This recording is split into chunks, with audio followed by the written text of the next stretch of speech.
Hello there, Hobbytown Hobbyplex. This is Alex Sturgeon, and we are here finally for another Alex Fixes. This time it is a HPI MT-2 Nitro powered stadium truck, four-wheel drive, and let me show you what we got going on here. So here it is. You can see here that the clutch, you can see the clutch is all melted up, and that's one of the major problems that he wants us to fix. But also, just getting to the engine is going to be fun because these are Phillips head screws. Look at how they stick out, and they're stripped. So I have to Dremel these things off first, and then get to the engine just to be able to access that clutch assembly. So yeah, this one's going to be a doozy. Yeah. So anyways, I'm digging these Dirt Hog tires. Look at those old Dirt Hogs. I wish they still made these. Anyways, so yeah, let's get started. Let's see if we can get this thing revived up and get it back to our customer. We actually are doing pretty good on repairs. We didn't take any over Christmas. We're really busy. Well, now we're kind of slow. Big snowstorm outside, so we got some time. Let's dig into it.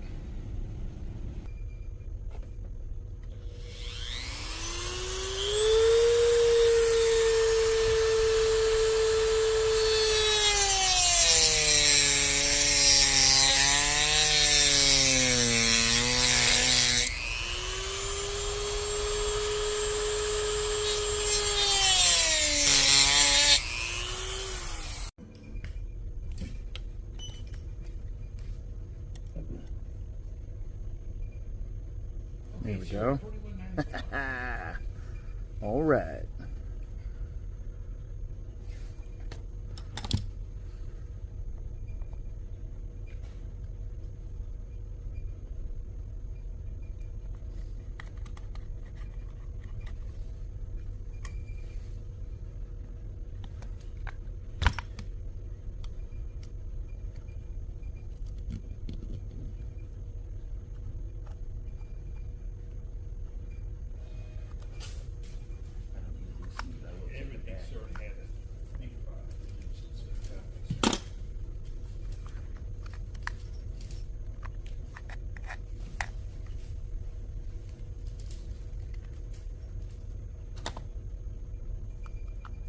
Slowly pulled, huh?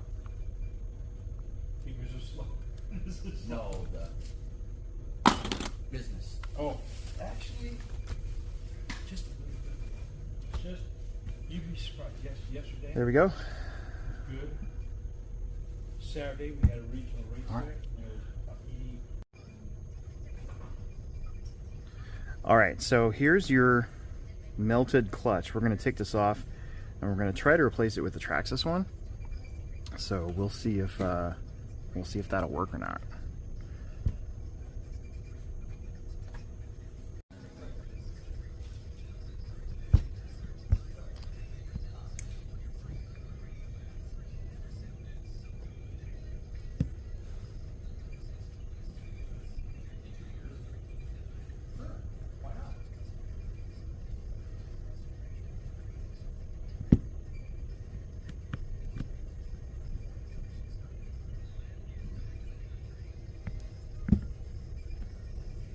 There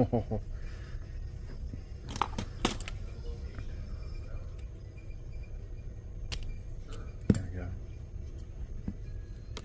Sure. All that makes sense. You know what? There's nothing wrong with that cookie. Go for it. Give them 5% now. Do the rest of it later. Look at that. And as long as they know the rest. Look at that. So, unfortunately, this is a spring clutch, and I remember now that these things had that dumb one-way bearing in there, in the clutch bell itself. So we might have to try to find a different way to have a clutch bell on there. Wow, look at that. That is what a mess. Or I suppose I could go in and try to find the actual clutch shoes and clutch bell for this thing.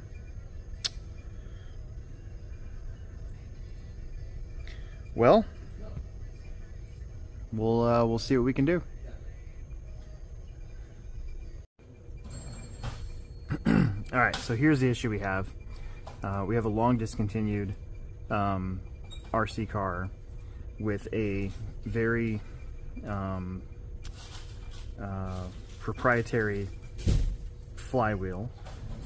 It used instead of bearings, two 5x10 bearings, it used a one-way bearing style bearing in the center of that, and these always used to give out. I remember these. So you have a cooked clutch.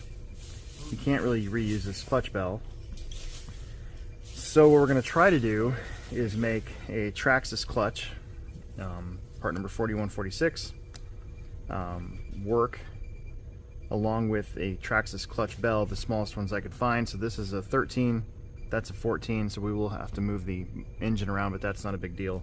So the clutch bell is 5214. So this is my best shot at trying to get this thing to work. I did already kind of line up the clutch bell and the bearings. They seem to be usable. So we will we'll see if it all goes together, and then we'll put it back together and see if it'll run. It's the best we can do. Okay. Do I want to use?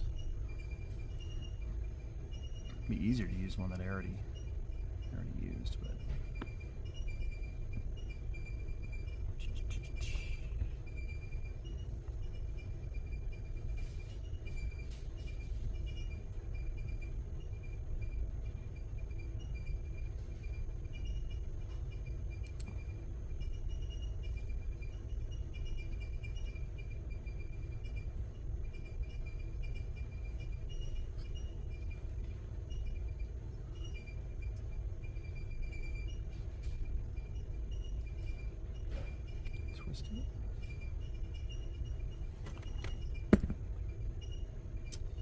This is the hardest part. So the only thing that worries me is that the clutch is obviously not quite big enough, so it doesn't go all the way. But I think I'd be worried more if it went the opposite direction. So it should still have enough to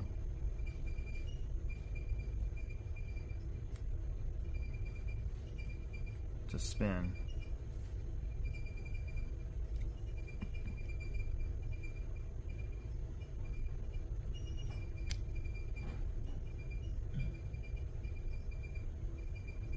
Maybe. That's gonna be really tight. I really wish it was bigger than that. That's my only other worry about this not working, is that the clutch bells are slightly smaller.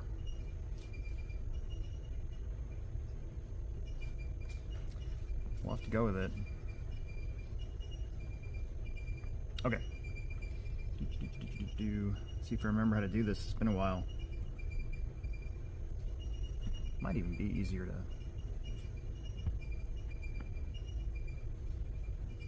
put it on first.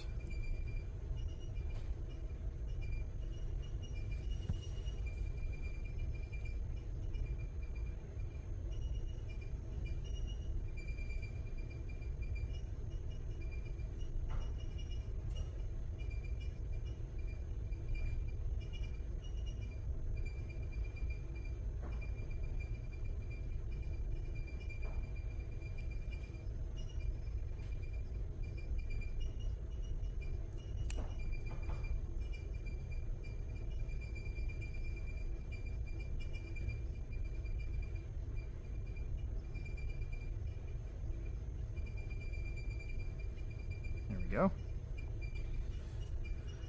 Okay. That.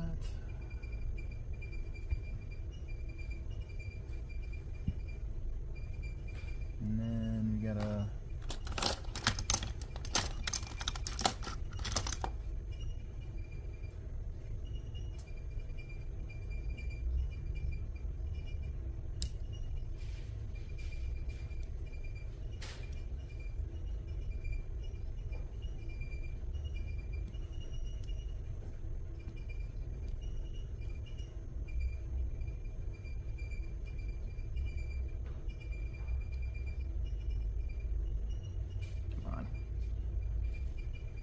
There we go. Just move over.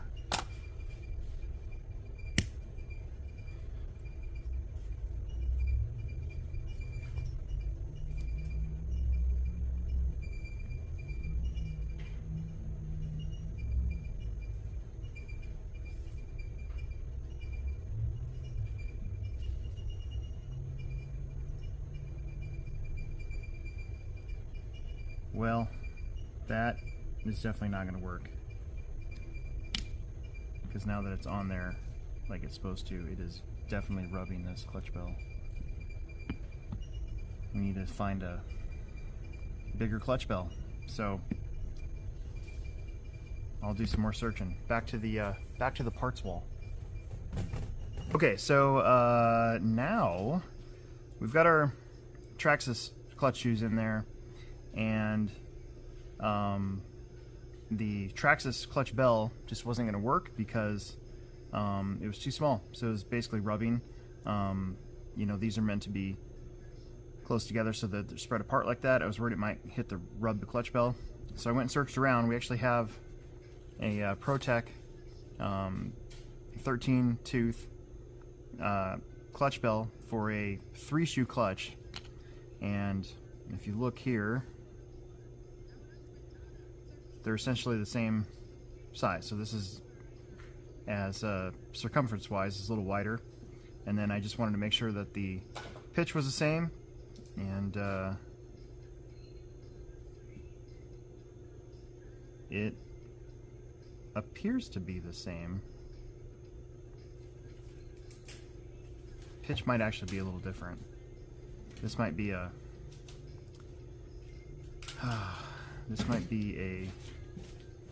unless this is a 12 tooth. Let's see what that says. Hang on. Let's do a count, shall we? 1, 2, 3, 4, 5, 6, 7, 8, 9, 10, 11, 12. Okay, so this is a 12 tooth. So the pitch looks like it's the same. So again, this 13, this 12, it's close enough. We'll just move the engine around. But yeah, this should be good to go. The last thing we'll have to do is we're gonna have to shim it a little bit forward so that it doesn't rub. But 5mm shim should make that really easy. So let's see what we can do.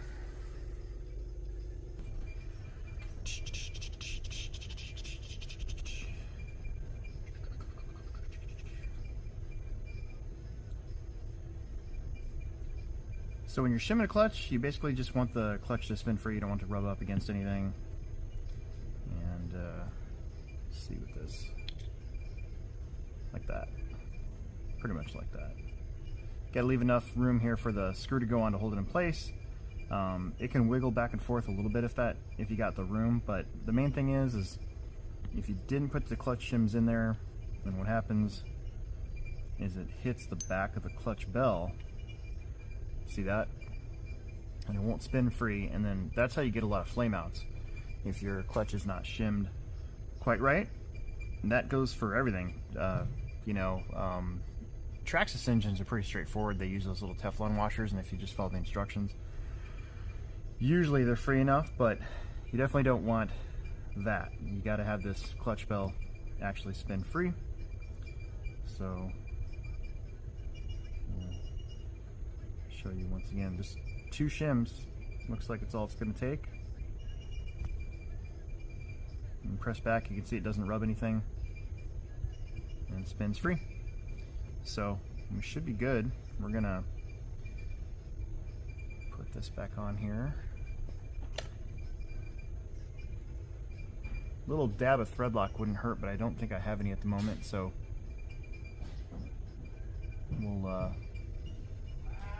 it's got some leftover residue thread lock, so we should be all right.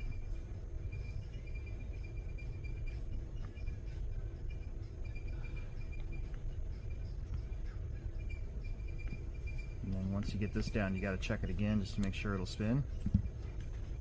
There we go. I think this might actually work. I think this is going to actually work. So, yeah, we'll get it back in the truck and try to fire it up and see if it'll work. Okay.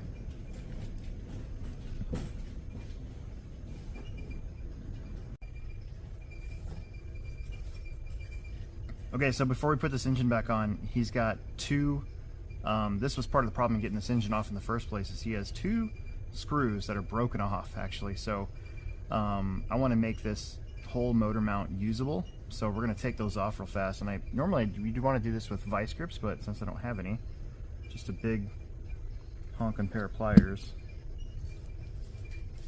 Luckily they're not really thread locked in there very good, so we should be able to take these off and be able to reuse this entire motor mount again, so the engine won't go anywhere. I said motor mount, I meant engine mount, whatever, same thing. Not the same thing, but you know what I meant.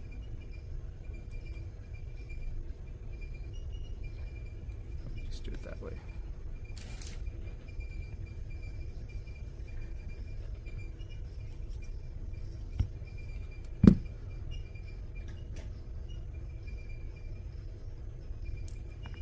So yeah, that was just completely, come on, broken off.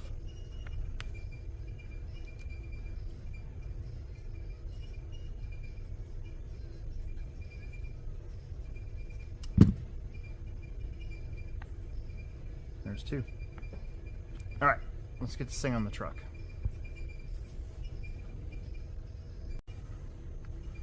Okay, engine installation attempt number 2. So I think it's hard to describe, but basically every single time that I clamp down on all 5 of these screws, the engine gets pulled this way, and I'm not sure if maybe the chassis is bent. I looked at the engine mount on the engines, they look straight. So but what I figured out is there's kind of like a sequence, and you kind of got to hold it. So that's what we're going to do. So we need to get the gear mesh correct so it doesn't just shred that spur gear, because that's another problem. If he shreds the spur gear on this thing, you know, that might be another part that's really hard to find. So we're going to put this bottom right in first. Let's reapply our thread lock too while we're at it here.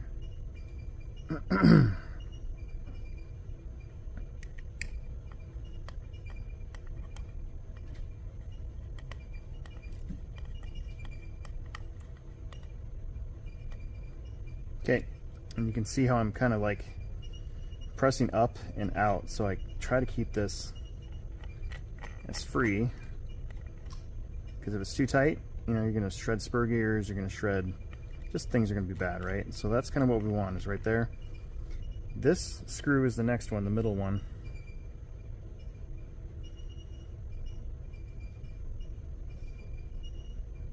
Come on. Oh my God.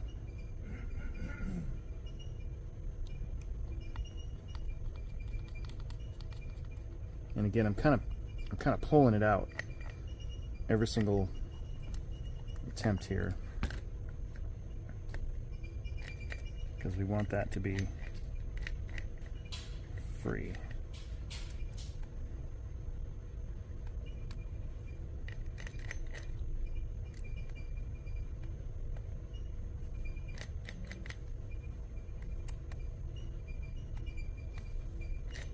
Okay. So let's crank on that. Let's crank on that. Look at that, we're still good. So gotta really make sure that that doesn't move on us. And now we've got a gear mesh that's about as close as we're gonna get, I think. Okay, so now I don't think I'm going to lock down all 5 of these.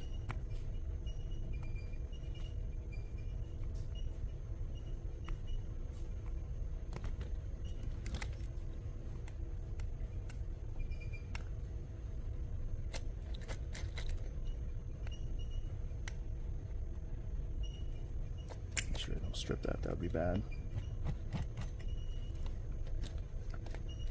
So you can see we're still where we need to be. And then finally,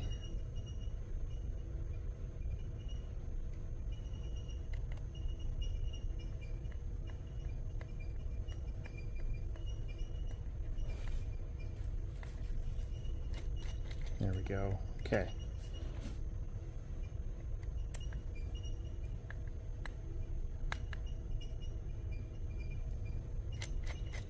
Excellent, excellent, excellent. I think we got it.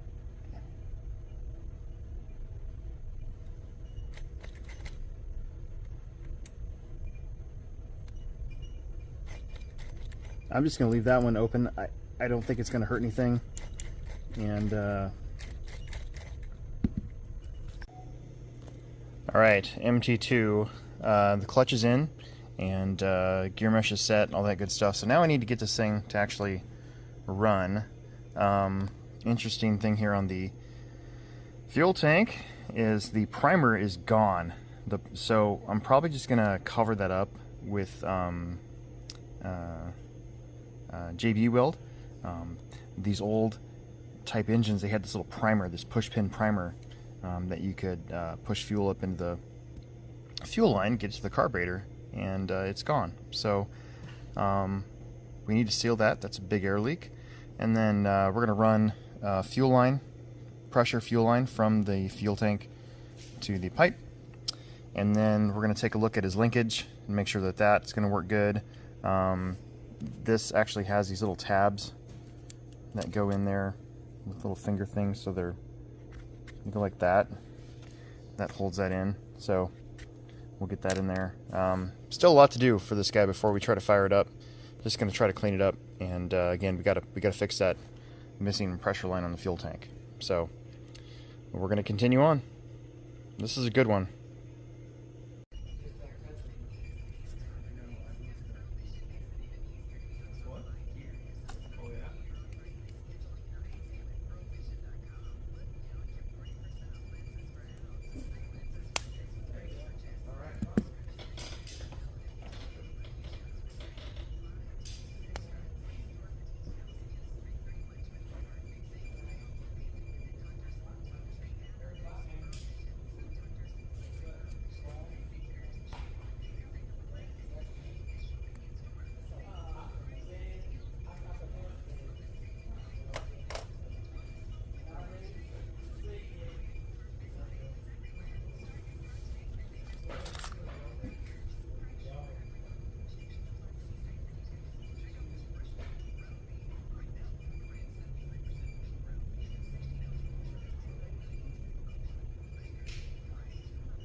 Wow.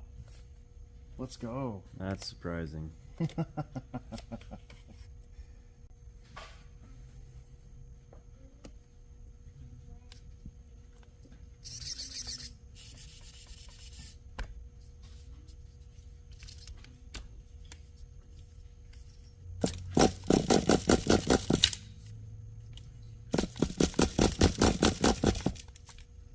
Oh, derp. Derp-a-der. There we go. Now it'll fire.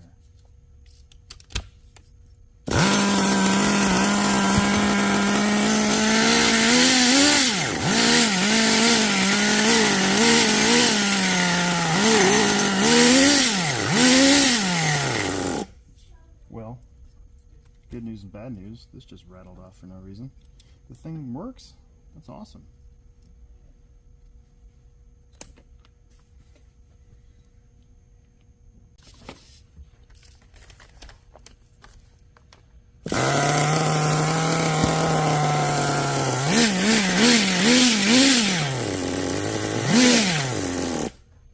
Dude, I think that's gonna work.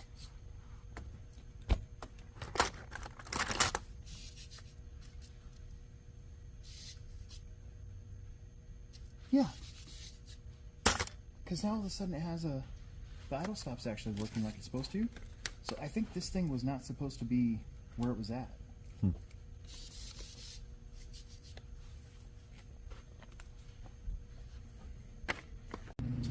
All right, here we are down at the Hobbytown Hobbyplex dirt track, and we're going to see if all this work we put into this super old car will come to fruition, and see if we can make a lap around here just to make sure that it works before we call up our customer and let him know that he's ready to pick it up.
Oh. Don't stop it. I mean, it is a four-wheel drive MT-2 that's missing its front drive shaft, so it's technically two-wheel drive right now. Yeah, it is what it is. But hey, it runs.